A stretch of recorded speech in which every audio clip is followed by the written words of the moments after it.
Hey folks, it's me, Manic Mark, coming to you from a table with a chainsaw, sitting on it, and a while back I was talking chainsaws with John, and I was trying to describe how I cleaned the thing, and so this is just like the thing where I show you how I just clean my saw, basically after a big job, you know, like cutting a tree down or something like that. I'm going to leave the tree sit, I think, until spring. I'm fine on firewood now.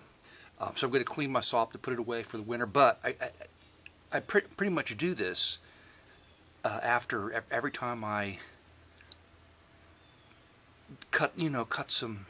do a big job, because then the next time it's going to run for sure. Saw's been around a long time. I used it quite a bit. So I'm just going to describe how I do, and it's not the end of the world, I'm telling you, because I got a giant box of records to share with you too. A lot I won on eBay anyway, so thanks for stopping by. I'm going to say that now because you may not be, and I'm talking like what, Owen Wilson's again. He's going to get on me about this. I'm going to get a phone call from his lawyer. Okay, here we go. How do you do this? Anyway, so you got your saw and you've used it. Now, the first thing you need is an air compressor, okay? You got to have an air compressor. Right now I'm using my pancake compressor. But an air compressor is wonderful for a lot of things, all right? And I keep all my tools in a toolbox for the chainsaw.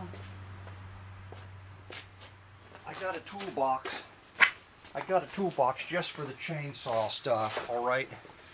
So another thing you need with your air compressor is a thing that you just run air through, that just blows air through. So you put that on the end of this, all right?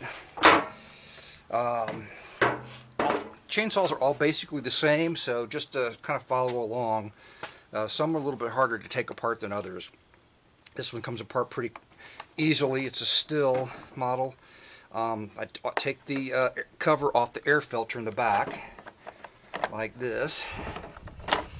And there you go. And you can see just after using it, the little bit that I did, well, this includes some cutting up for a couple days worth of use. About three or four tanks of gas, how the air filter is kind of clogged up. So I just blow all that off with this thing here.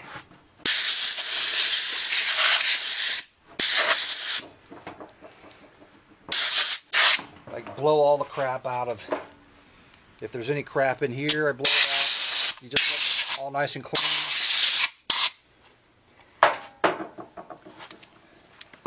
Blow it out, blow it out.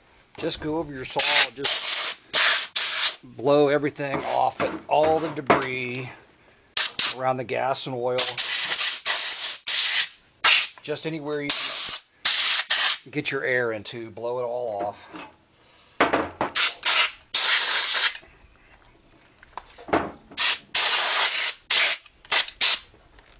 Okay, with that done, you don't have to do this every time, but I'm going to go ahead and do it. I'm going to take the air filter off so I can access the spark plug, which I have to on this model, to get that off, to get the spark plug out of here.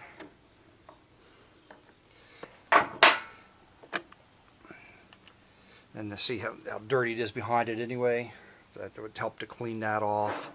So we're going to go ahead and spray this off.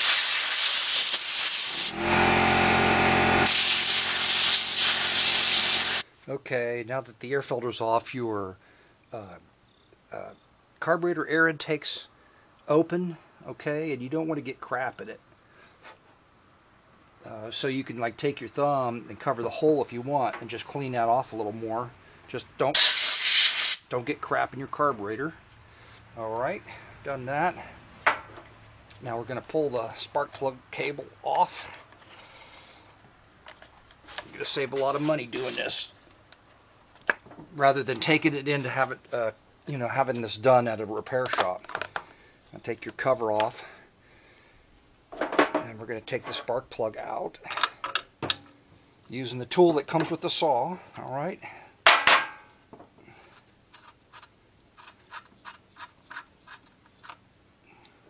The spark plug's not too bad a shape, but you can see there is some dirt, carbon, and so forth on it.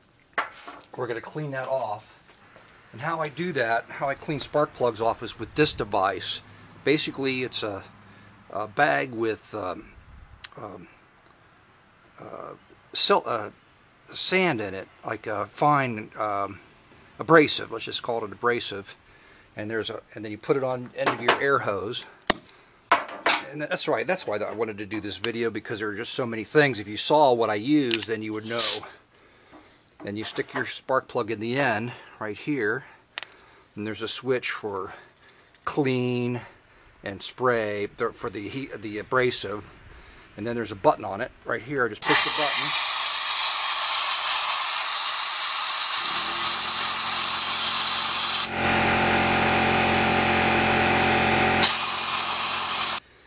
And then, because I cleaned this with abrasive, I don't want any abrasive to get into the engine, so I just clean off the spark plug with the air. I'll even go as far just to give it a slight tap on the edge, not the bottom, because you don't want to change your gap setting. So just blow it out. Get any little tiny bits of abrasive out of it.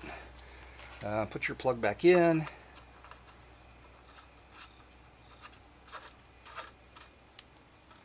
You're done with that. Tighten it down a little bit. Now, in reverse order, you can put your parts back on. Sometimes that's the hardest thing. Just pay attention to how you take it apart.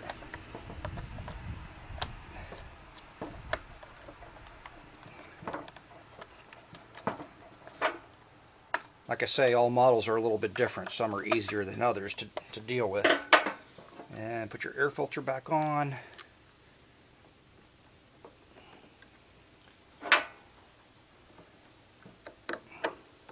That's going to make your saw run 1,000 times better right there. Always keep your air filter clean. And every now and then, like I said, you don't have to do it every time, but every now and then clean your spark plug. It's going to save you. And put this back on. Put this cover back on.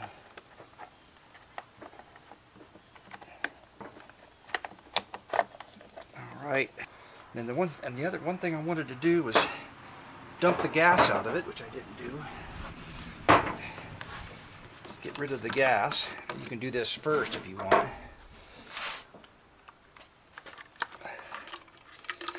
Try to pour it back in the bottle here. It's always nice to do that after you clean all the crap off it. Now, we're not done yet. Take your tool, and we're going to take you have to do this every time.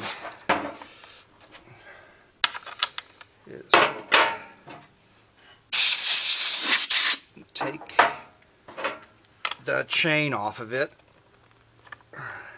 by loosening up these two nuts on the outside.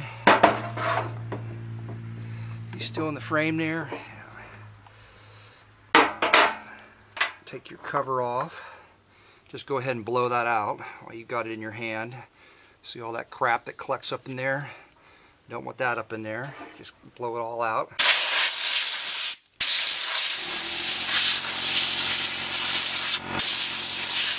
Okay, now you just take your bar and your chain off. However it comes off. Again, some models harder than others. This is very simple. When I set down my bar, I just take note of which side was up, okay, like this. And then I'm just going to go ahead and clean. See how filthy this is? A lot of crap in there. I'm just going to clean that off.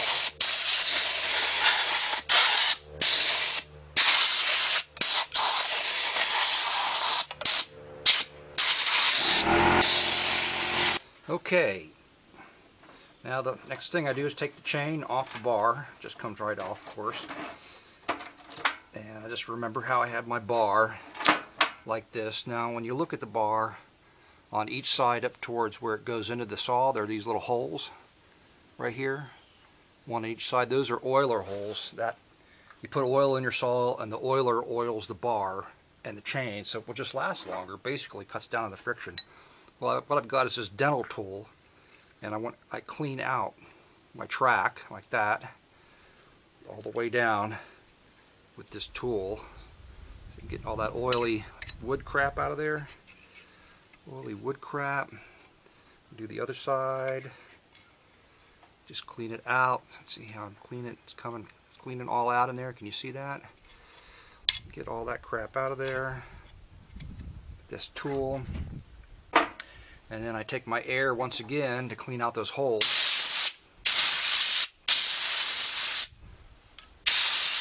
Just so the oil can get in. I'm not saying it wouldn't, but that's what I do. Now I've had this, it was like this, okay. The reason I mentioned to remember where your blade is because every time you take it apart, you want to turn it over and put it on, the opposite way of the way it was on, just upside down basically. So I'm assuming that I've got this right. It doesn't matter. Anyway, my chain doesn't need to be sharpened. It's still cutting straight. I don't sharpen my own chains yet. I don't do that yet. I have them take them to the lawn service center. That could save you a lot of money if you figure out how to use a sharpener. Buy a sharpener. And just put it back together again. Just back together the way you got it. There's a little pin. Let me point out this pin right here. The pin on this saw. And that's the adjustment mechanism forward and backward. It helps you tension your chain, alright? We'll get to that. So you put this back on. That back on. And it should just go back into the hole that your adjustment. There's a hole in the bar that goes over top of that adjustment. See how that little nub lined up with the hole in the bar? Okay. Put your top back on. I don't know if you can see this anymore. I think I got it out of the picture. The hole right there, the adjustment nub.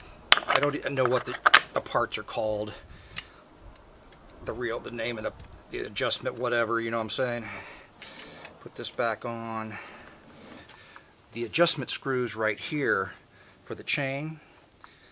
In this case, the chain's already pretty tight. Basically, this is made, the adjustment screw adjusts the tension of your chain, and when your saw is cold, okay, you can have it adjusted, the chain adjusted a little bit more tightly, because when it heats up, it's going to expand, the chain's going to expand, there's going to get slack in it. But basically you want the teeth of the saw blade that are in the track to be there's enough tension so that those teeth are in the track. And this is fairly tight right now. It can be a little looser than this. And then I just to make sure that everything's seated properly, I basically just take my hand and turn this to see if the chain's going to go around okay. That I haven't, bound anything up or anything like that. It works very good. Adjust my and then the last thing I do basically is I just start it. I like to wear gloves when I do this. Once I had a chain fly off, and it's just if it's going to go anywhere, it's probably going to come flying back and hit you in the hands.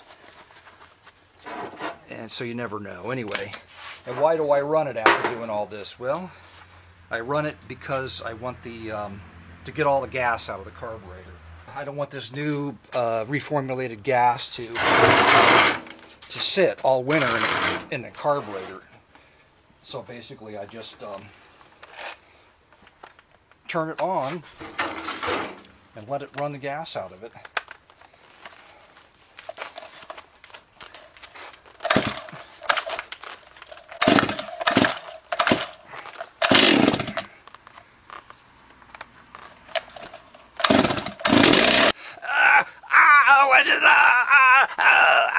I just cut my finger off. I just cut my finger off. No, not that. Ah, I just cut my finger. Ow, I cut my finger off. That was the funny part.